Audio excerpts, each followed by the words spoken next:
Hello hi everyone, welcome back to our channel. आज इस video में हम लोग चेक करेंगे ज्ञान जरा हट के का एक वीडियो जिसका टाइटल है in India tit for tat move, क्योंकि यूके वालों को सबक सिखाना बहुत ज़रूरी था। Let's jump to the video.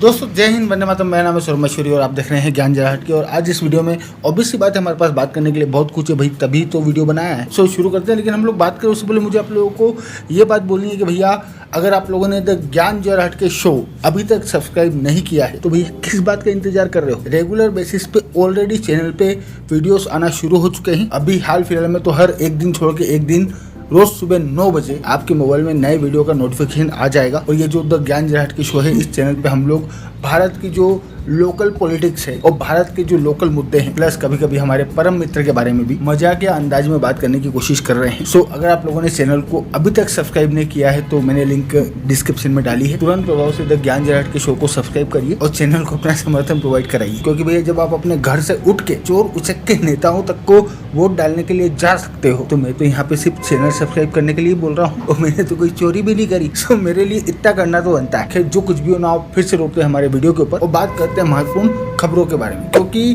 मेरे हिसाब से भाई साहब को शायद आप लोग नहीं जानते हो। भाई साहब का नाम है आरिफ और भाई साहब के पास एक पक्षी हुआ करता था सारस, जो कि भाई साहब का दोस्त था। और आरिफ और सारस की जो दोस्ती है वो उत्तर प्रदेश के अंदर काफी फेमस थी। बट अभी 1-2 दिन पहले उत्तर प्रदेश का जो वन विभाग है वो आया और आरिफ के पास उसका ये जो पक्षी था, यानी कि जो सारस था, उसको पकड़ के ले गया। अब अगर यहाँ मैं पूरी ईमानदारी से बोलूँ तो वन विभाग के क्या नियम कायदे कानून है इसके बारे में अपने को ढेले भर का नॉलेज भी नहीं। But as a pet lover, क्योंकि आप सभी जानते हो कि ऑस्कर है और ऑस्कर मेरे को मेरी जान से ज्यादा प्यारा है। So as a pet lover मेरा पर्सनल ओपिनियन ये है कि सारस को आरिफ के पास होना चाहिए। क्योंकि एक एनिमल जब किसी ह्यूमन के साथ में काफी लंबे समय तक रहता है तो एनिमल के मन में उस ह्यूमन के लिए बहुत गहरी और बहुत ज्यादा फीलिंग्स जग जाती है। और ऐसे में अगर आप उस ह्यूमन से उस एनिमल को अलग कर देते हो तो फिर उस सिचुएशन में वो एनिमल अपने उस ह्यूमन फ्रेंड का पूरी लाइफ वेट करता है। और शायद यही रीजन है जिसकी वजह से सारस वन विभाग द्वारा उसे पकड़ के ले जाने के बाद में वहां से भाग गया। मोस्ट प्रोबेबली वो आरिफ को ढूंढ रहा होगा। सो इन माय पर्सनल ओपिनियन सारस को आरिफ के पास ही होना चाहिए। बट इस मुद्दे पे मैंने बात करने के लिए वीडियो नहीं बनाया। ये पूरी कहानी मैंने आप लोगों को सिर्फ और सिर्फ इस वजह से बताई है क्योंकि अगर आप लोग ये स्वघोषित ईमानदार और so called liberal news channel बोले तो बीबीसी की वेबसाइट ओपन करके देखोगे तो ये जो आरिफ और सारस वाला पूरा का पूरा घटनाक्रम हुआ है, इसको लेके आपको इनकी वेबसाइट पे दुनिया भर के आर्टिकल देखने को मिल जाएंगे। 4 आर्टिकल तो इन लोगों ने इंडिया सेक्शन के होम पेज पे डाल रखे हैं। बट अभी मात्र 2 दिन पहले ये जो खालिस्तानी आतंकवादी हैं, इन्होंने लंदन में मौजूद भारत की एम्बेसी के ऊपर जो हमला किया, उस हमले से रिलेटेड आर्टिकल आप लोगों को इन बीबीसी वालों की वेबसाइट पे ढूंढने से भी नहीं मिलना। सिर्फ एक आर्टिकल लिखा है इन लोगों ने, वो भी इस हेडलाइन के साथ में कि इंडियन हाई कमीशन ने लंदन प्रोटेस्ट को लेके ब्रिटिश गवर्नमेंट को समन किया है। मतलब अगर आप लोग इस आर्टिकल की हेडलाइन को पढ़ोगे तो आपको ऐसा लगेगा कि शायद लंदन में कोई पीसफुल प्रोटेस्ट हो रहा था इंडिया के अगेंस्ट में, जिससे भारत सरकार खुश नहीं और उसे दबाने की कोशिश कर रही। जबकि इन रियलिटी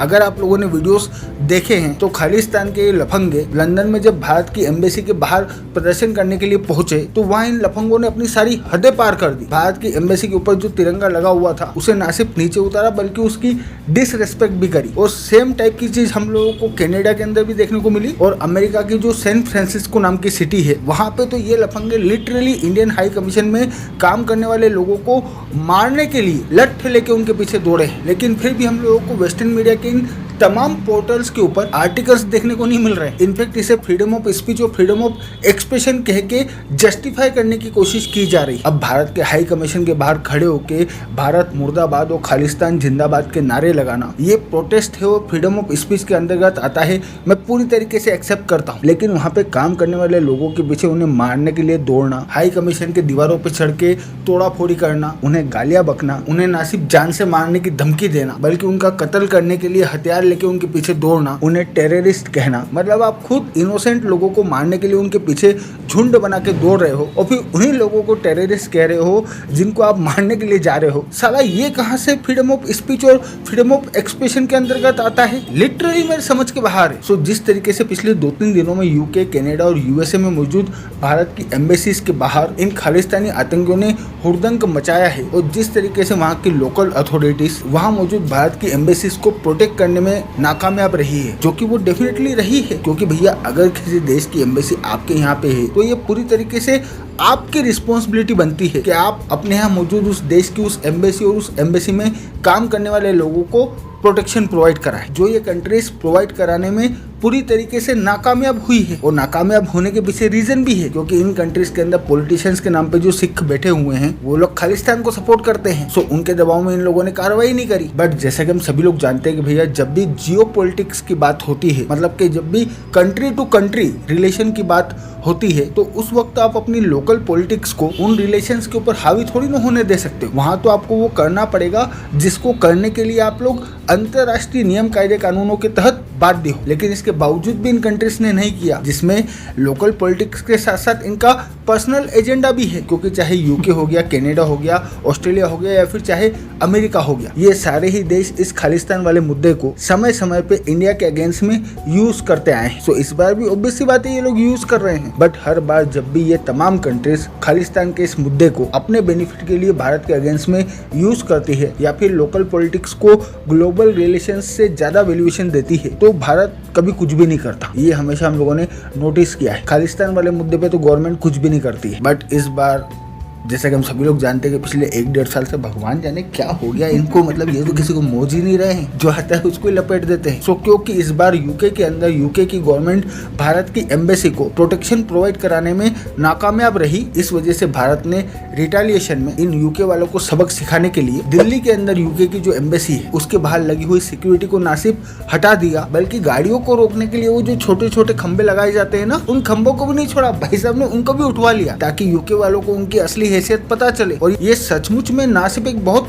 बड़ा कदम है, बल्कि ये जितनी भी वेस्टर्न कंट्रीज हैं जो कि इस खालिस्तान वाले मुद्दे को और इन खालिस्तानियों को सॉफ्ट पावर के तौर पे इंडिया के अगेंस्ट में यूज करने का काम करती है, उन्हें भी क्लियर कट मैसेज है कि भैया देख लो, अभी भी संभलना है तो संभल जाओ, अदरवाइज वो दिन गए जब हम लोग आपकी 2 बात सुन लेते थे। अब अगर आप ज्यादा तेज चलोगे तो पेल देंगे। और इसी वजह से जैसे ही भारत सरकार ने दिल्ली में मौजूद यूके की